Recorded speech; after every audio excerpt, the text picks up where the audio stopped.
xibaar yu wér te wóor ca tàng ba abonnez-vous pour ngeen di mën di jot suñuy vidéo. daleen ak jàmm seen chaîne bi di Buzz 221D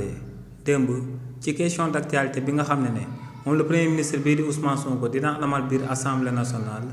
ginnaaw ba kii di Pape Djibril Fall yëkkatee ay kàddu daal di xamal sénégalais yi que ne bëri na lool ay liggéeykat yu daan liggéeyee ci hôtel Radisson di hôtel boo xam ne état bi moom moo ko daal di moom te ñooñee jël nañ leen daal di leen di dàq respecté wuñ seen benn droit te principal responsable bi du benn bu dul régime en place ginnaaw ba kookee di Pape Djibril Fall yëkkatee kàddu yooyee kii di Amadou Ba di ministre du tourisme daal dina koy tontu jëmale ko si li ni mel kii di Amadou Ba ne lu leer ba am moom mooy que ne Pape Djibril Fall balaa muy yëkkati ay kàddu jëmale ko ci ay problèmes yuy daal di am ci réewu Sénégal lu ko war en tant que député moom mooy mu dem daal di gëstu jëmale ko ci cause conséquence su problème yooyee muy daal di yëkkati ne lu leer ba am moom mooy que ne hôtel Radisson état bu Sénégal moom moo ko tabaxoon avant ñoom ñuy daal di jot ci boppu réew mi waaye ne état bu Sénégal ginnaaw ba mu tabaxee hôtel boobee di hôtel Radisson ba noppi ginnaaw ba mu daan signé contrat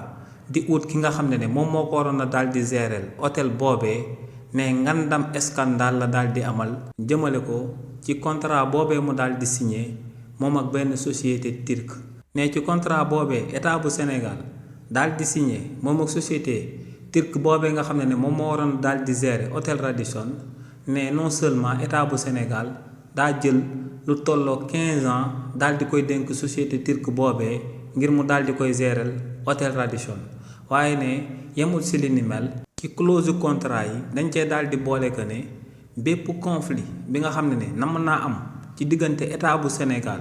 ak société turque boobee duñ ko àttee sax ci réewu Sénégal waaye dañuy dem ba tribunalu Paris daal di koy àttee foofee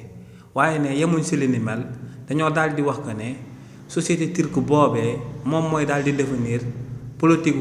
emploi yi nga xam ne moom lay nam ma daal di jël te ñu ay sénégalais maanaam moom mooy wax nu mu ko neexee noonu lay doxalee jëmale ko si ñi nga xam ne ay employés sénégalais lañ waaye ne ba tey ci clause contrat yi nga xam ne moom moo jaaroon ci diggante état bu Sénégal ak société turque boobee dañ cee boole woon tamit que ne même bu régime boobee nga xam ne moom moo signé woon contrat bi moom ak société turque boobee wàccee beneen régime bi nga xam ne moom moo war a daal di ñëw daa war a daal di sàmmonteeg clause contrat yi nga xam ne